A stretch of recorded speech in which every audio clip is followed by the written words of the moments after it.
taught you to hate the texture of your hair? Who taught you to hate the color of your skin to such extent that you bleach to get like the white man? Who taught you to hate the shape of your nose and the shape of your lips? Who taught you to hate yourself from the top of your head to the soles of your feet? I love people as I meet them one by one. People are just wonderful as individuals. You see the whole... My great aspiration, my greatest ambition is to be so good. Now, in that way, I'm tiresome, as I suppose, to live with, because I want to be a fantastic human being. I am the greatest. We're not disputing that, Cash. It's how does Sonny Liston feel about it? He can't feel but one way, and let's take everything I say and like it. Because February the 25th, I'm going to take back my job. I'm the champ. He's no champ. He's a tramp. When you see men fall, don't laugh. Learn. Learn. Because you're on your way up. And the things that tempt people to fall, you and I are not free from that temptation.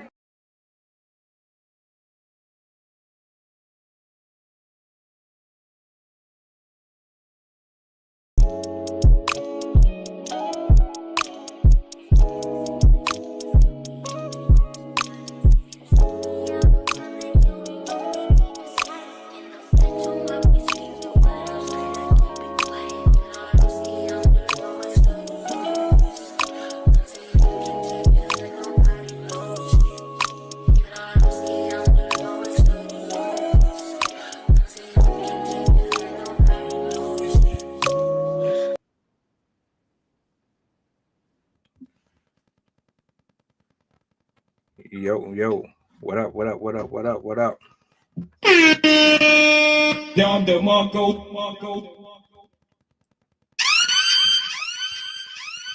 Peace, blessings, glory, praise, and honor to the Most High. We got a serious conversation to have tonight. I got some heavy hitters up here, and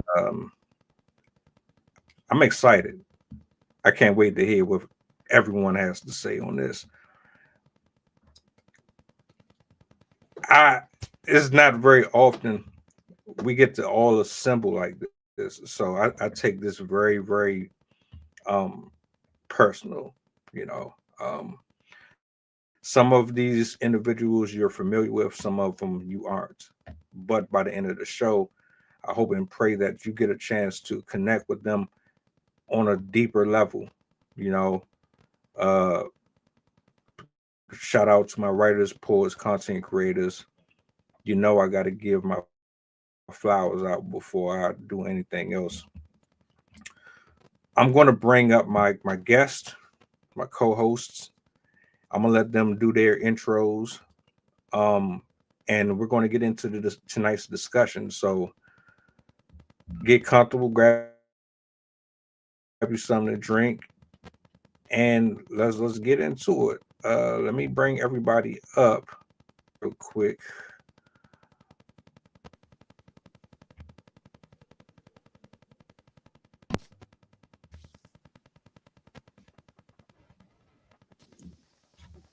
What's going on, peoples? Blue Couch Therapy. I don't think I've seen you before. How's it going? Hey, good, man. How are you today, Jason? Happy to be here. Blessings. Grateful. Anna, great to see you again. Good to see I'm well, you. by the way. Thank you.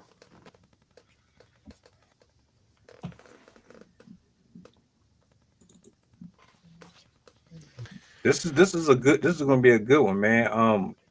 Before we even jump into it, I want to just go around the table. Everybody get a chance to introduce themselves to each other, get familiar. I've met Anna and Blue Couch Therapy on Thread, but you're already familiar with Anna. You're not really familiar with this brother. He's a very wise man. This is going to be a good one, man. So I ain't even going to do a bunch of talking like that. I'm gonna go ahead and turn it over. We could just gonna do it that way. Since he pulled up first, I'm gonna let him go first, and then we'll go to Anna, and then we'll go to Jason, and then we'll get into the topic. Greetings, everybody. It's your boy True, better yet the man, back at it again with another one. Excited to hear what your guys' perspective on is going to be on tonight's thought-provoking question. My name is Cody True Hagobi Dujan. I am a man of many talents and many skills, so I'm grateful to hear what everybody's got going on and excited to hear everybody's take on today's topic. I'm so excited I'm repeating myself, guys. So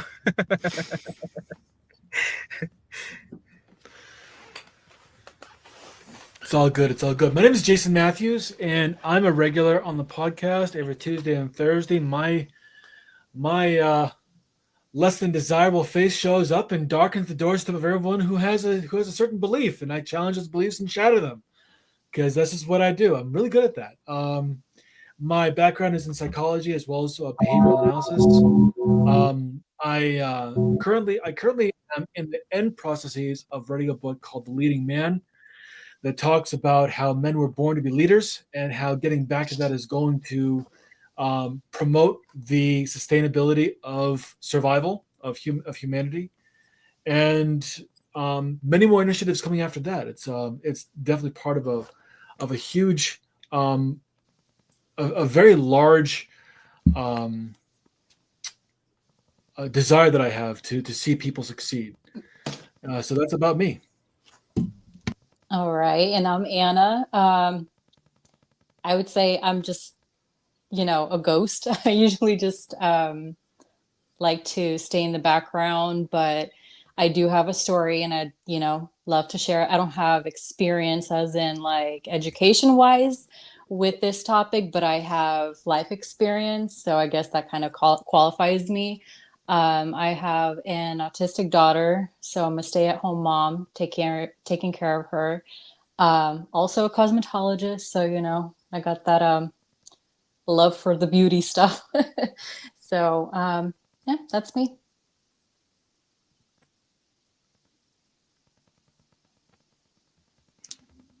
Well, it's an honor and a privilege to have you all up here. I thank you, Anna, for taking time out of your day to share some of your experience with us. Jason, your expertise. True, for just keeping it 100. Let's just jump right into it. Why do men and women stay in abusive relationships? Why does this happen? What is the main cause for it? And is there a solution? Is there a way to find your way out of it? Because I've seen it.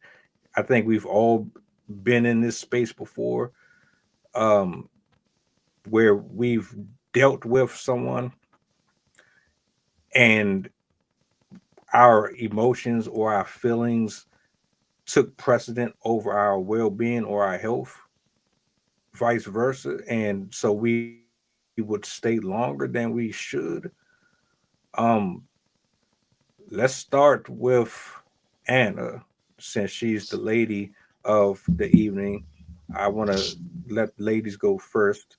um Start off with your initial take on any of this. Shout out to Well, Garrett and SM and everybody that's in attendance. yeah, hi to everybody over there in the chat. But my take on it, why people stay in those relationships, first of all, they don't know themselves. I'm learning a lot on attachment styles, like, was a avoidant, anxious, like the preoccupied. Um, but there's a lot more, and learning a lot about myself and seeing why I did what I did before, being stuck in thinking that I didn't have a way out. And um, you really think that your life is ending if you do actually get out of that relationship. So there becomes like this, um, you get into a state of being stuck, and then you get into a fawning response, and then you go back into it to think that you can get back what you initially thought that this person was. So you're living in a mirage, really. It's like it's a fake mirage, and it's a fake dream that you literally have created in your own head of this person. Even if this person is just a horrible person that you do need to get away from, and if your life is depending on it. So there's a lot of reasons why, but definitely love to hear everybody else's takes.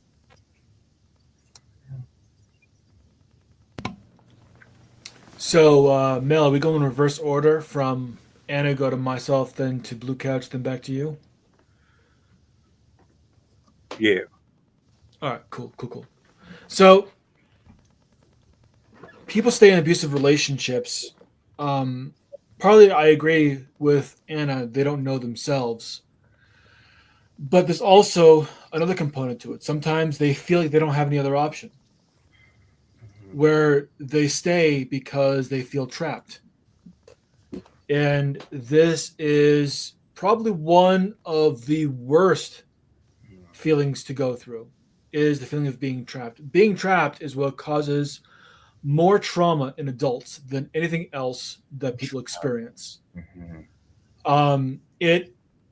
It is the sense that there is hopelessness, that there is nothing that you can do other than to wait. And this is something that any creature that feels trapped go through. They have this period of waiting. And initially, they're waiting to escape. But after a while, if nothing changes and if there's no support, no belief that anything can happen, ultimately it turns into waiting to die. Because the ultimate expression of people is to express themselves in order to have purpose, to express their purpose and meaning. If they can't do that, many people say, well, what's the point? But at the same time, they are willing to check out, so they allow nature to take its course. And that happens for many different reasons. And yeah, this is a dark topic, but this is also something that has to be talked about. Because the moment a person feels like there is hope, that there is something that they have to live for, the moment that they feel like there is a way out, they're going to take it. Doesn't matter how beaten down they are, if they believe there is a way out, that they will not get caught, be in trouble, or suffer a worse consequence, they will find a way out. Unless, of course, they feel like all hope is absolutely lost. Then it doesn't matter. I'm going to yield the mic. Jason, I agree. I agree with you. I think for me, the foundation is that abuse comes in a lot of different shapes and sizes. You know, I think setting the ground rule for what is abuse, I think, is a key thing for me, at least in terms of understanding how to navigate it, you know, because it's like it can come in forms of physical, financial, emotional abuse. And I think all these things play such a different role in our lives as to why somebody may decide to stay in a specific relationship. I think that, like, it kind of just reminds me of that old saying of the devil that you do. Correct me if I'm wrong, but I think it's the devil that you know is worse than the devil that you don't, or it might be the inverse. But you guys get the idea. The devil you know is better than the devil you don't. The devil you know is better than the devil you don't, right? And I think that's a pretty big caveat as to why people stay in abusive relationships. I think oftentimes people fall into routine and they convince themselves that that routine is love, and then they stick around longer than necessary. Absolutely. Mm-hmm. I love what you said there, Blue Couch, because I think what we need to do is we need to define what abuse is before we can really delve into the topic even more. I'd like to get a consensus of that. If you don't mind, I'll lead things off and we can decide on what we want to use as the definition. So I believe that abuse is anything that suppresses or attempts to control the desires or the purpose of another person for one's own personal gain or for a specific outcome that may not be desired by the person being controlled. Agreed.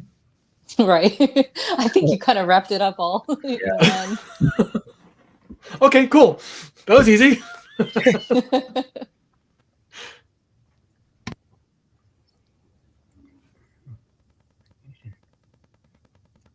I want to add on to this, how we even got there in the first place, right? Because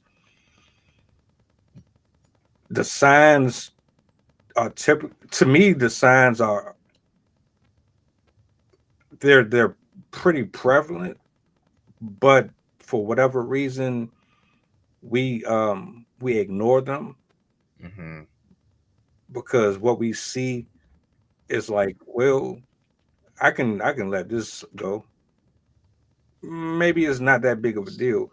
If you have the same exact person standing in front of you, twins, except one has a scar on their face, the other one doesn't. The one with the scar on their face does the exact same thing as the other person, except they have the scar on their face. You're probably going to say, well, they got a scar on their face. I can't deal with that. The other person, they don't seem to have any blemishes on them. So because they don't seem to have any blemishes on them, I can be more inviting to what they're offering. And then I think that typically leads up to the eventual abuse that comes with it, depending on what areas we're leaning towards.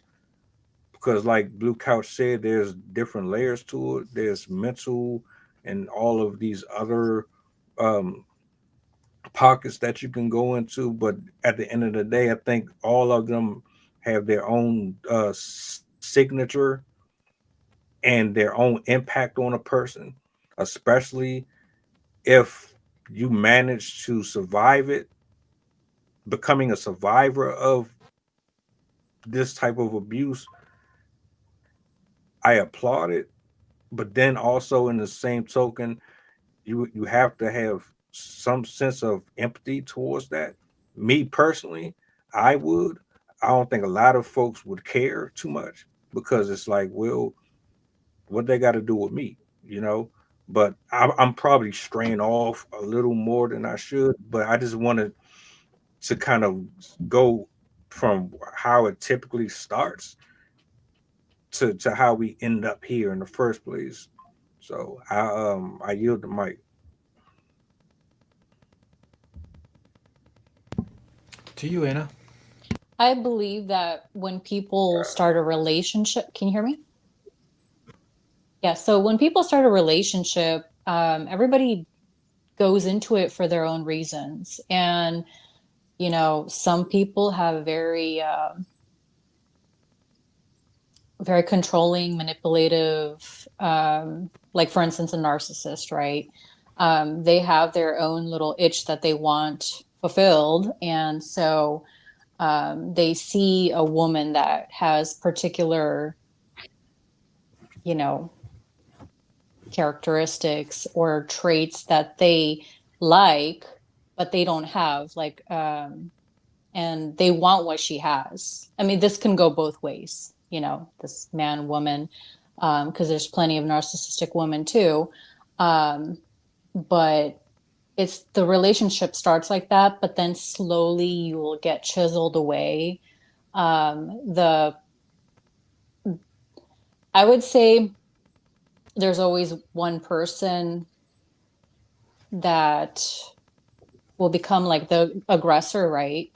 And they slowly chisel away at let's call the other person the victim, at their self-worth, or for instance, at their finances, start putting limits on things and belittling slowly, like making passive aggressive remarks. And then after time, or like forbidding hanging out with some friends, just slowly chipping away at who they are. And then they end up, looking at themselves like, oh shit, where did I get? And then they become so dependent on that person, they have a very hard time leaving. I think something that's really important to understand here is that it never starts out from the outside, because if it did, a person would be like, no, Screw that, I'm out. Right. Man Yeah. or woman, it's like this is who you are. Yeah, bounce, peace. It always starts out showing a side of them that is capable of having a well-adjusted relationship, capable of creating trust. And that is the foundation of every relationship, is trust. The ability to create and to create and reinforce and strengthen the trust between that person and another, to the point where they are now giving of themselves information they normally would not give someone they did not have that level of trust with. So we're talking about the different layers of relationships. So the physical, the emotional, the mental, and the spiritual. And each one having its own dimension of nuance that is going to demonstrate trust, that is going to provide vulnerability, because trust breeds vulnerability. When you weaponize that against someone, that is the moment it becomes abuse. When you take someone's vulnerability and use it against them, where they are questioning their own motives, their own actions, that is when it becomes abuse. Full stop. Because you're no longer working with the person that you are talking to co-create a relationship. What you are doing is you are now hijacking that relationship for your own personal gain. Garrett said something before. Question: in a Christian marriage, is a woman weaponizing sex by withholding it for any other reason other than prayer classified as sexual abuse? I'm going to rephrase that question for you. Anyone who withholds sex for any reason that is personal gain is abuse. It's really that simple. You withhold anything for to receive an outcome that you want, that is abuse. If you are holding anything back, or you are doing anything that restricts another person from being able to express themselves the best way they can, is abuse. It really is that simple. And that's why I'm glad that we agreed on the classification of what abuse is: the restriction or control of another person to prevent them from expressing themselves in the best way possible. That's really all that's required. So as long as you are doing that, anything that happens. Now, why do people get in those kinds of relationships? And I'm sorry to be long-winded. I will try to I will try to wrap this up quickly so that Blue Couch can say his piece. People get in this kind of relationship because they probably do see something about this person that doesn't seem right, but that they think either they can fix, they can help, or that they can relate to. And so then they want to be a part of that, to see if they can either fix, relate to, or help heal that part of them. And then they realize eventually that it's not possible. I'll circle back to this because there's way more nuance here. But Blue Couch, I really want to hear what you have to say. Thank you. But yeah, I think the idea where people try to fix others is where we really run into a lot of issues, because I've always say to myself that grown folks are always going to do whatever the hell they want to do whenever they want to do it. So to me, it's like somebody can only change their life, or somebody can only fix their situation if they choose to. You know, I feel as though that there's not much that a partner can offer that's going to give them the push necessary in order for them to change their lives. And I think Anna had a great point with the idea of like chiseling away at people's personalities. Do we see that these abusive relationships chisel away at their personalities until eventually we get to a point where they are no longer compatible? And then I think that it causes people to stay just because they're used to it. I feel as though, taking it back to my original point, is that routine and the fact that they're just comfortable in their settings, especially if it's been anything longer than a few years, you know, then we really see that people just kind of stay in a place of stagnation because they're comfortable, even if they're unhappy.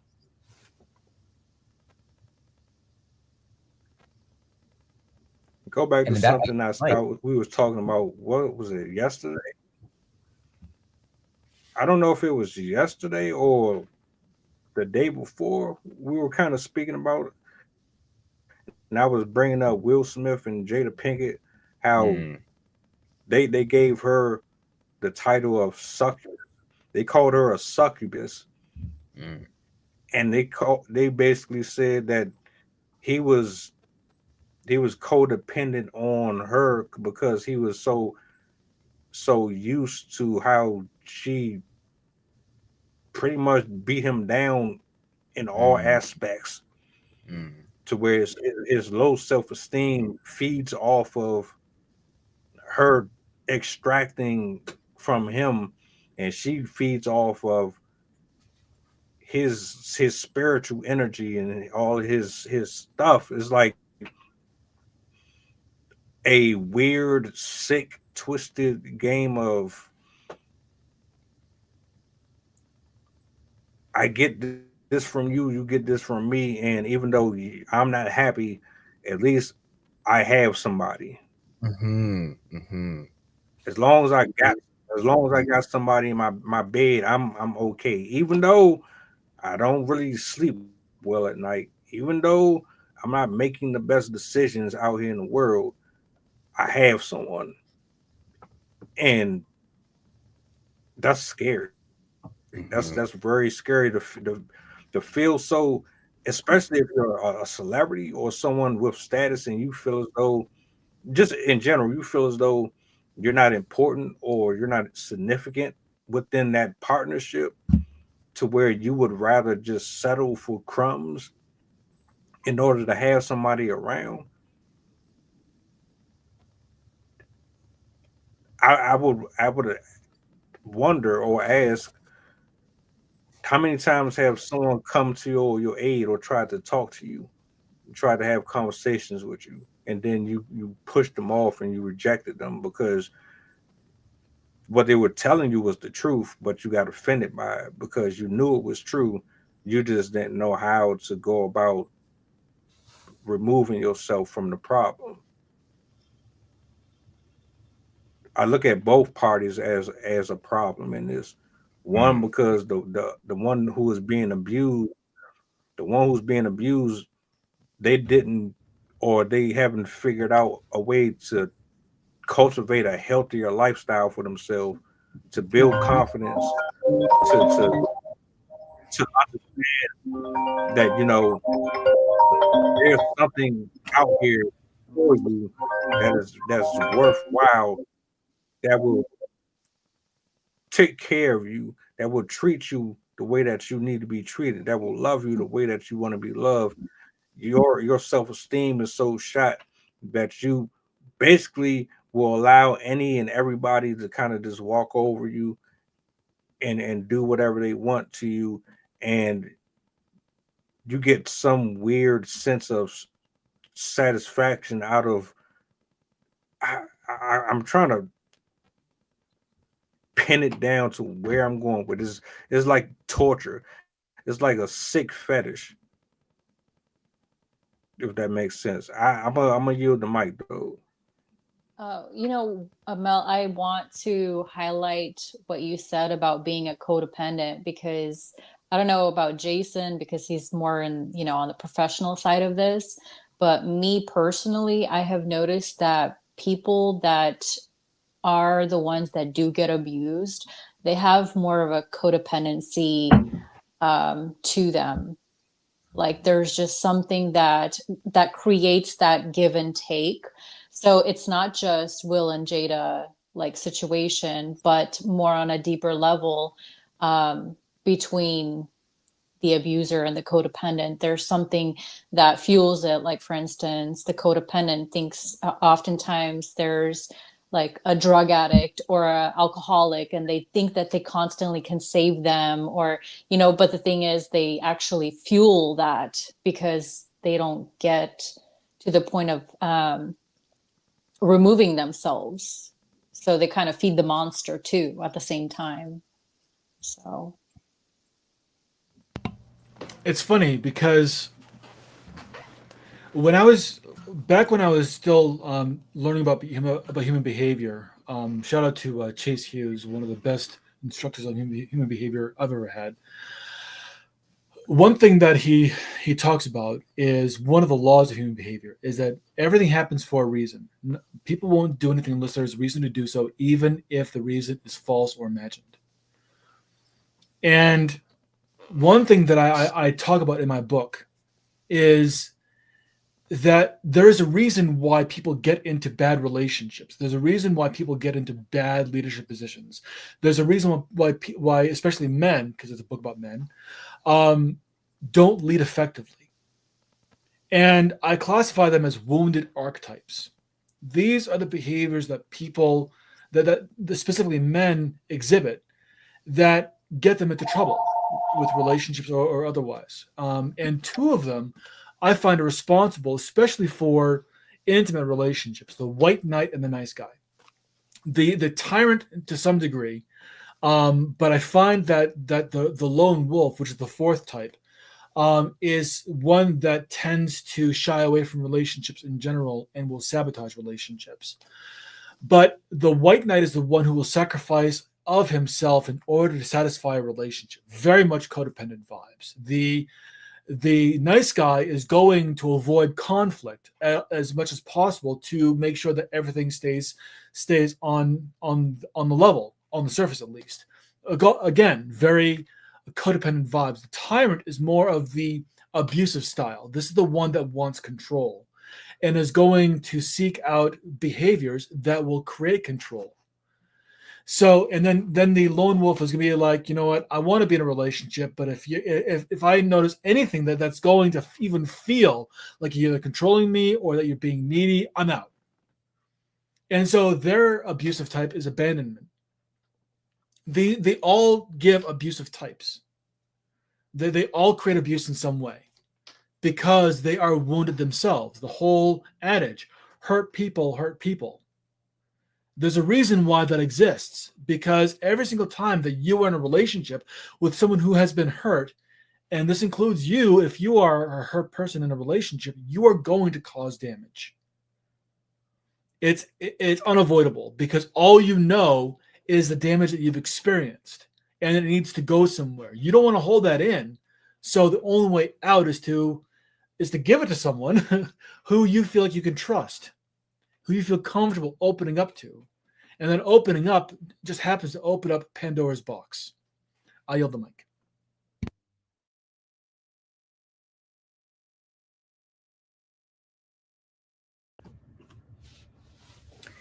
Can you guys hear me okay? Yeah. You good? Yeah? Oh. Yeah. Just want to make sure I'm not lagging. Perfect. I think a lot of people, definitely to go off the topics that you guys were addressing earlier, I think a lot of people do have issues, or a lot of people are okay with abuse, the idea of abuse, if that means they can have somebody, especially if that means somebody who's of like what they would consider to be of high value status, you know? So I think that like, especially if they're considered to be high value. So for me personally, I'm a nice guy, former nice guy turned lone wolf. And as somebody who had very much conflict avoidant issues, it was always a matter of like subduing what I wanted in order to keep the peace, you know? And then now as a lone wolf, it's kind of like, well, I don't want to control anybody. I just want people to know that they can't control me. And then that's kind of the, yeah. And I yield the mic. That's not a lone wolf. The healthy archetype of the nice guy is the guardian.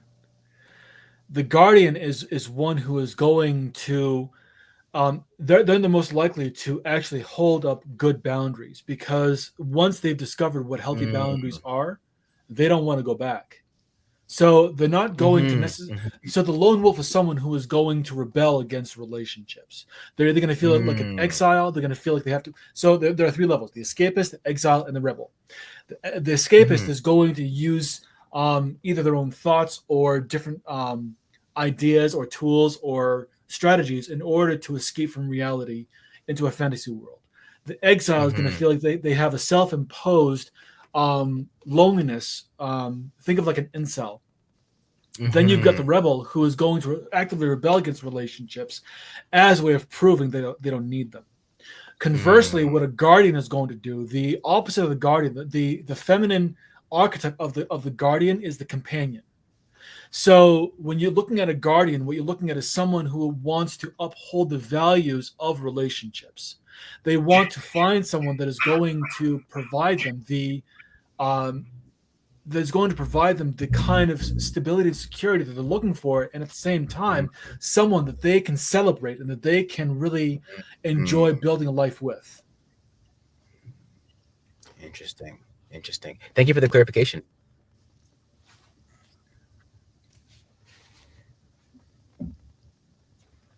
I have a question, right? It kind of goes to something that Garrett alluded to in one of his recent comments. Is being, and then we've spoken about this before, but is being a nice guy. Matter of fact, Anna, you can answer this. Is a nice guy desperate?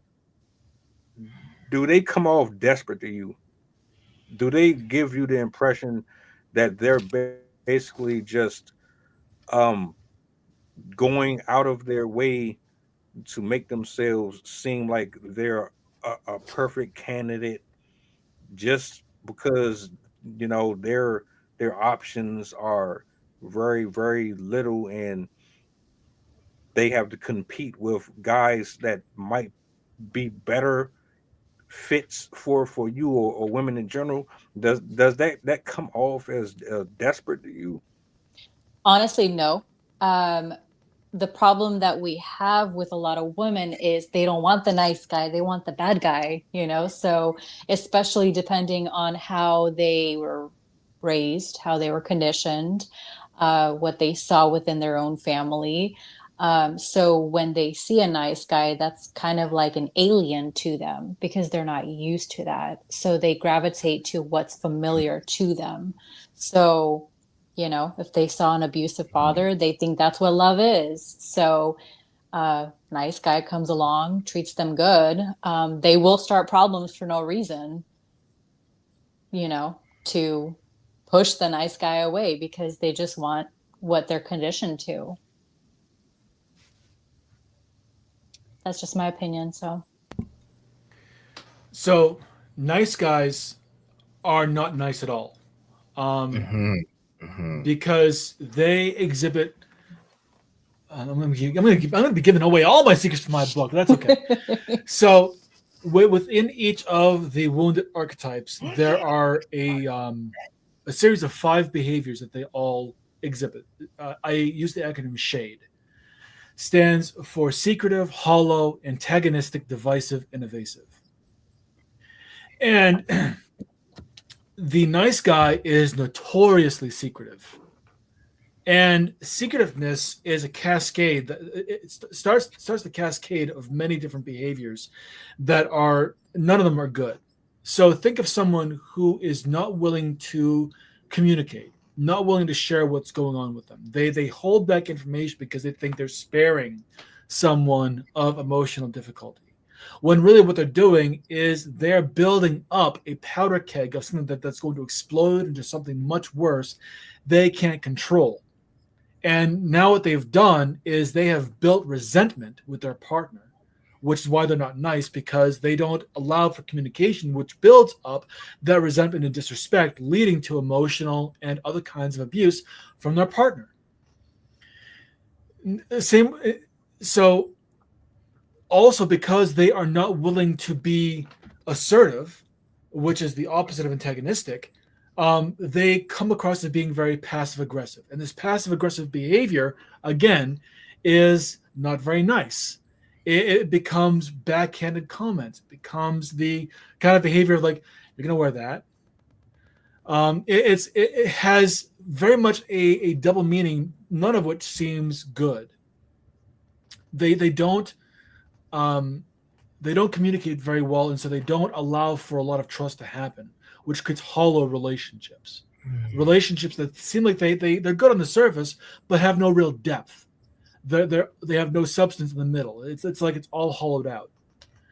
They become divisive because since you don't understand them, all you've done is created the opportunity for division, which then leads to evasive behavior or a lack of accountability and responsibility.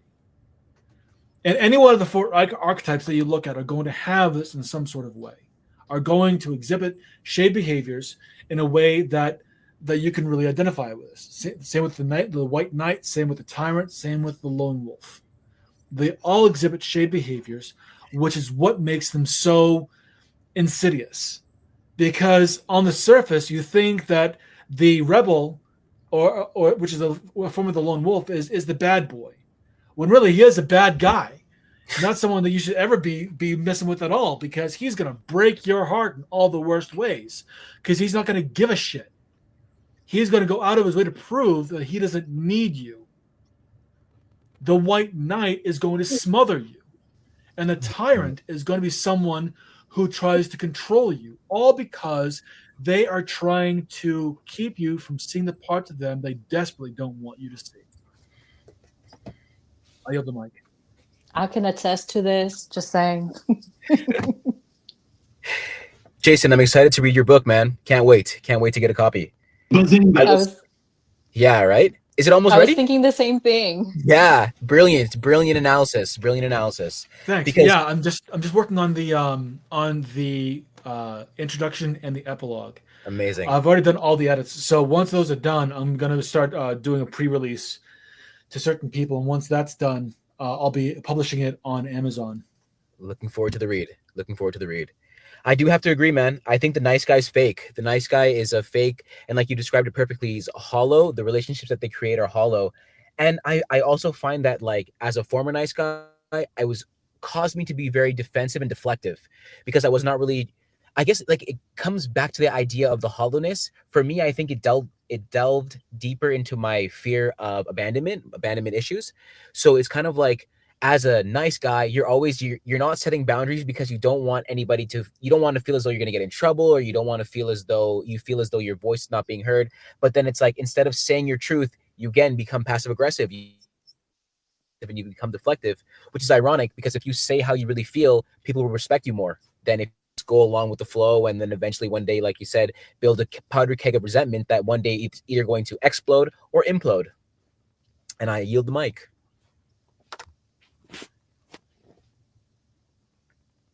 That's the type of person that will be your friend, and they will throw shade at you, and you don't remember what I did for you 2 weeks ago.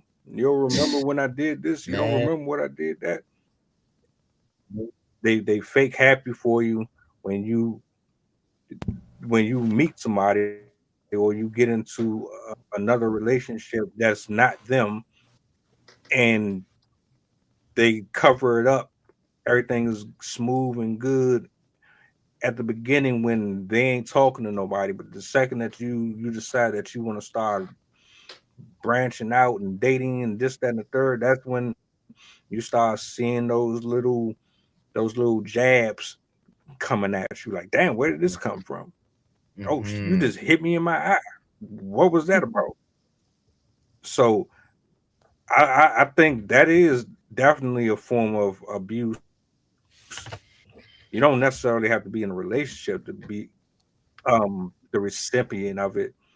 The nice guy version, what Jason just described is very interesting to me, because I actually agree. There's different types of men. Like, if you're talking about actually dating and meeting someone of quality, there has to be like this balance. They can't have too much of this, but you're not going to get more of this versus this, and there's not going to be a surplus of this. It might kind of, something might be 60-30, 60-40, something. It's not going, it has to be like this weird little balance to it. You're not going to get everything. So if there was a stat sheet of what a perfect woman or a perfect guy was, like if you ever played 2K or something, like they have the numbers, the stats by the person, agility, shooting average, all that, 160-30. This, you're not getting 100 of everything. And I think the problem is we we go into a lot of these situations expecting everybody to shoot 30 for 30. some people are better under the paint. Some people can shoot from the free throw line. Some people can't. Some people are Shaquille O'Neal. What you want is someone who complements you in areas that are your weaknesses, and those are their strengths. So I just thought that was a very interesting approach, and I can understand where Anna was coming from and where you were coming from, especially being in that space where you know you couldn't differentiate at one point in time what being nice was and not being nice was. You're actually beating yourself up too as well in reality, because if you're not really being true to yourself and you don't have boundaries and you're too scared that people are going to walk away, you're just going to continue to keep people around you that really don't mean you no harm, no good. Yeah. They're there to benefit from what you're offering, but you're not getting back what you want because you're not being who you genuinely are. Yeah. So you're cheating yourself, and they're the ones that still. So like I digress.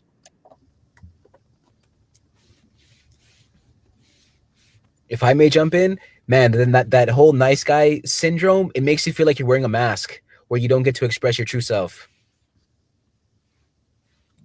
That's a fact, man. And the thing is, everyone wears a mask. Yeah. Everyone wears a mask to some degree because it's how we shield ourselves from being attacked. We all wear a social mask where those of us who are well adjusted understand that we are wearing a mask. And we use that as a way of being able to face reality.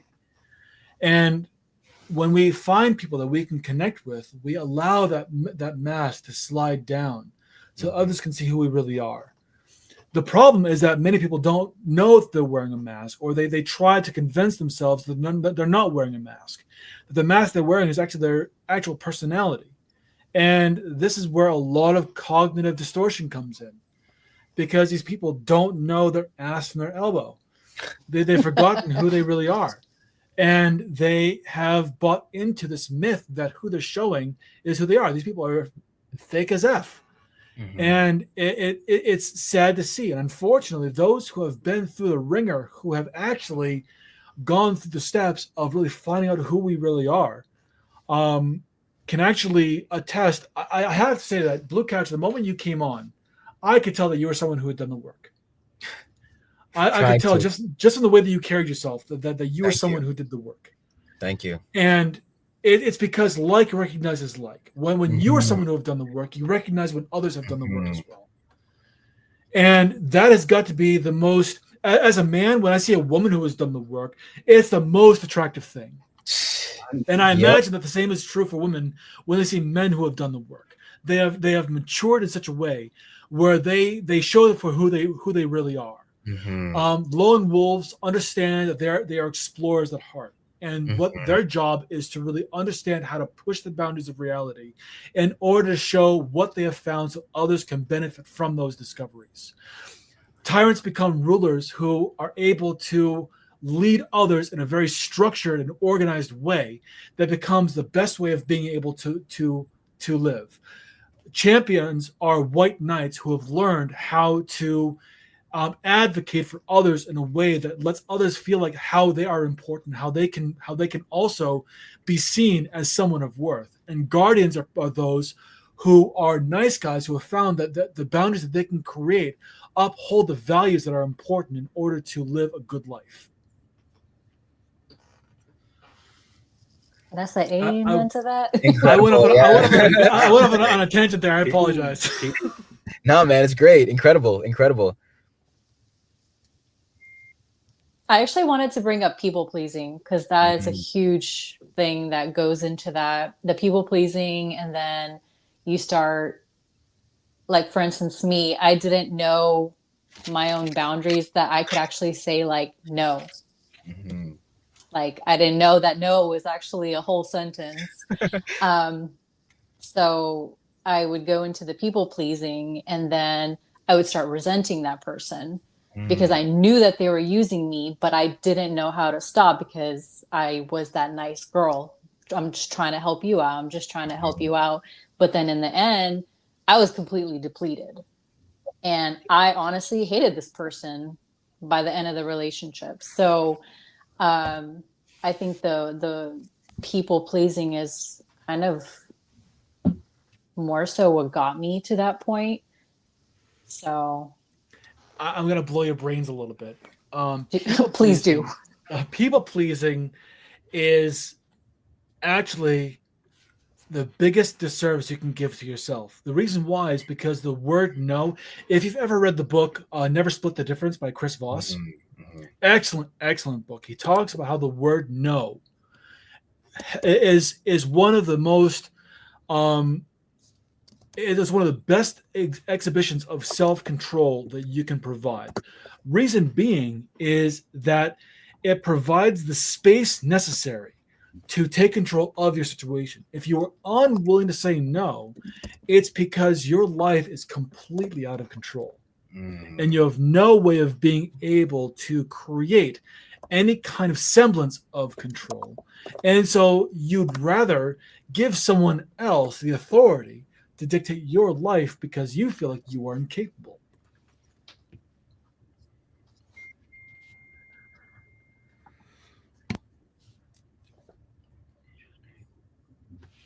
So then, do you think that comes from a lack of self-worth? Absolutely. Yeah. Self-worth is at the heart of most of the wounds that exist. Masculine and feminine, both. They is at the heart of why people act badly. And by badly, I mean inappropriate in social situations where normally trust is going to be fostered, and yet it is betrayed instead. Right. I agree with that because I remember even myself asking that question of like, who am I? That's when I knew it was really bad because I was like, I don't even know who I am anymore. So I had to go on this like, who am I journey and, you know, like, why do I love to do what I do? Like, what do I even love to do? Like, I just was so enmeshed and lost in just making sure this person was okay that the question was never asked for me, like, what do you like to do? Especially when you spend your whole life pleasing others. Exactly. Yeah. Especially when you spend your whole life pleasing others. Do you feel as though that you've gotten, like, do you still feel that way in motherhood? My motherhood experience is very different because my daughter's autistic. She's nonverbal. So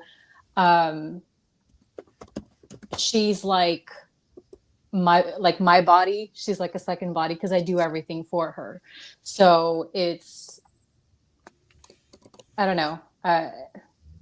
It's hard for me because I don't have the regular motherhood experience. So That's fair.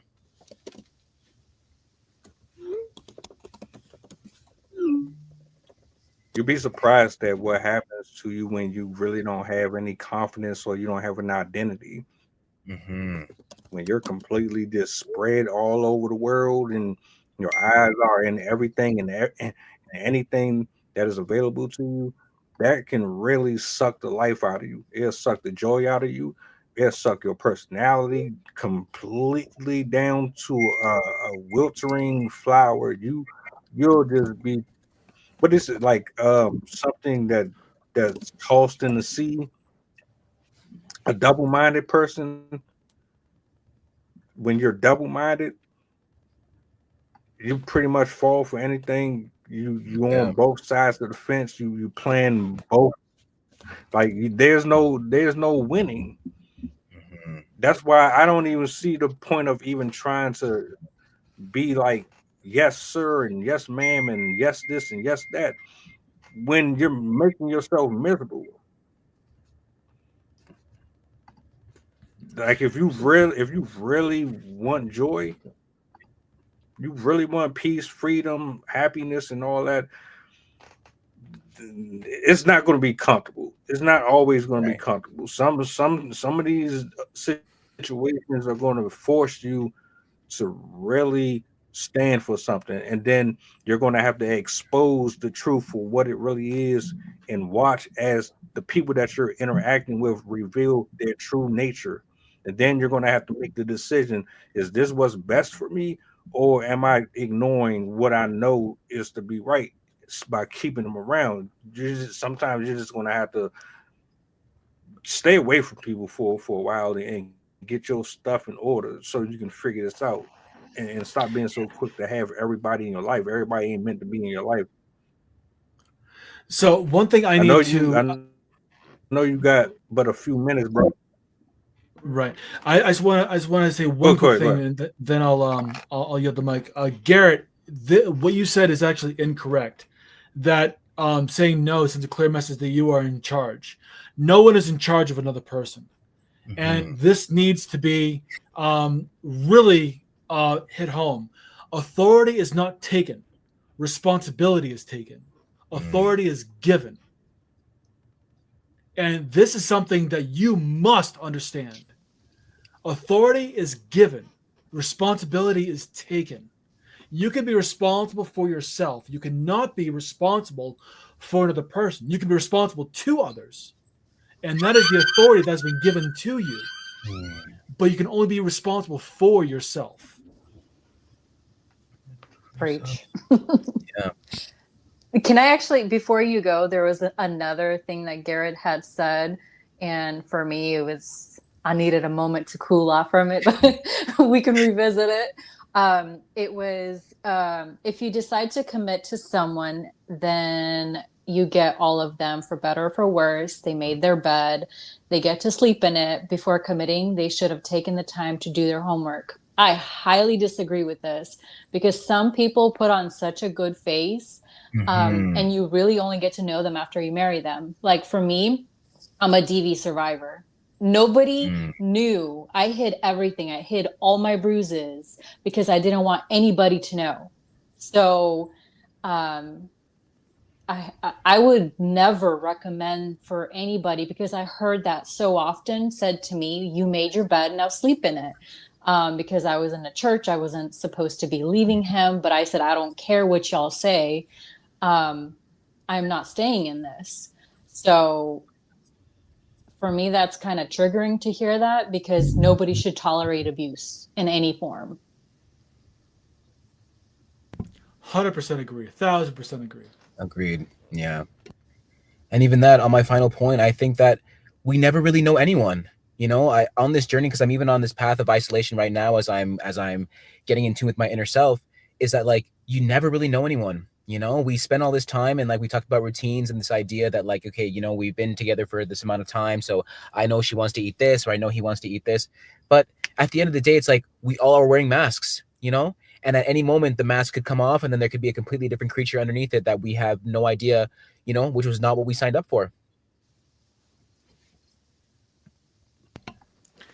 Garrett, I want to. I'm sorry, Blue Coach. Blue Couch. I want to say that it was such a great time meeting with you Pleasure, and guys. speaking with you. I'm looking forward to speaking with you again, either on Same. this forum, on Same. Threads, IG, whatever it might be. You are really a great person to talk to, Anna. I Thank can't you. wait to see you again Yeah, as well. likewise. This has been a really great conversation, and Yeah. I'm looking forward to a part 2 to this, because I know that Same, there's so much more that we can talk about. same. I'll make sure I have the whole evening blocked out this time around. Incredible. Well, thanks everybody. Thank you guys for Absolutely. taking the time to Grateful. speak with me. Sorry, Deep, you go first, brother. Not trying to hijack the mic. Oh no, you good, bro. Get your balls off. Thanks everybody. Appreciate you guys, man. I really do appreciate you guys. Love you guys with all my heart. I've given myself the gift of unconditional love, so I share that with others. My first book, How to Get It, A Brief Guide to Getting in Tune with Your Inner Self, is available now. Seeing you guys give all your shout outs, I said, okay, I have to talk my talk, you know, before I go. But yeah, man, my message is clear and it's simple. I do my best to live my life without fear, to encourage others that they can do the same. Okay, guys, until next time, That's love you awesome. forever. Peace. I'm out of here, guys. Thanks so much. Nice to meet you. Pleasure's all mine, guys. Until next time.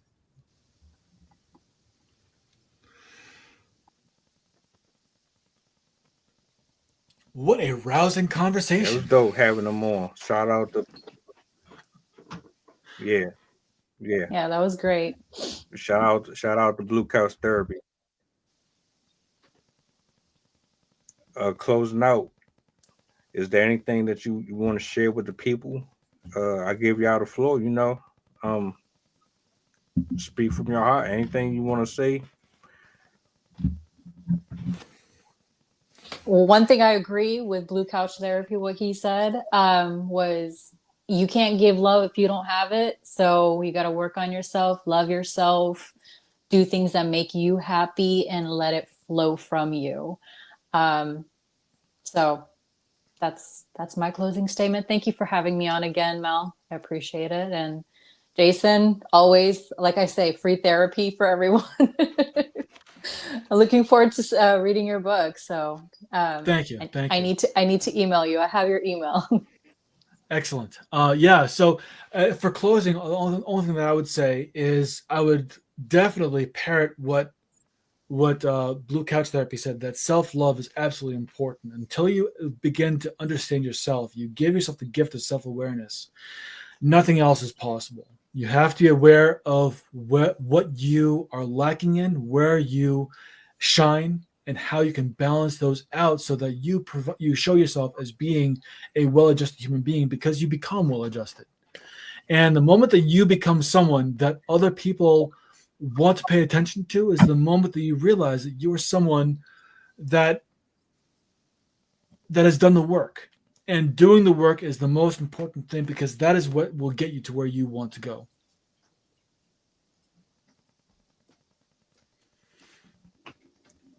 And look, I hope y'all took something from this. I always take something from this, from the beginning of the show to the ending of the show. I already knew we were going to have a good one. This does deserve a part two. So Lord willing, I hope to have everybody up here for another uh, discussion on this. To the people who are watching, if you have any comments, any thoughts on tonight's episode, you can hit me up. If you're following me, I don't know why I didn't put the thing up in the first place, but um, I'm on Twitter, Facebook, IG, all of them. So I'm not hard to find. I'm very responsive. Exceptional engagement from Garrett and everybody in the chat. I see some new faces in the building. Lily, and then there was another one. I appreciate you. Thank you for tapping in with us. Hope we get to see y'all again. Tomorrow's the virtual open mic. We are back, and I'm looking forward to it. So, Jason, always a privilege and a pleasure to have you on. Anna, Mikasa, Sukasa, you are more than welcome anytime to come up. You know what I'm saying? Just take your shoes off at the door. That's all I ask. Uh, Outside of that, blessings to everybody. Happy Friday. Drive safe. And yeah, I will see you guys tomorrow, 8 p.m. Eastern Standard Time. Have a good night, everyone. Good night. Godspeed.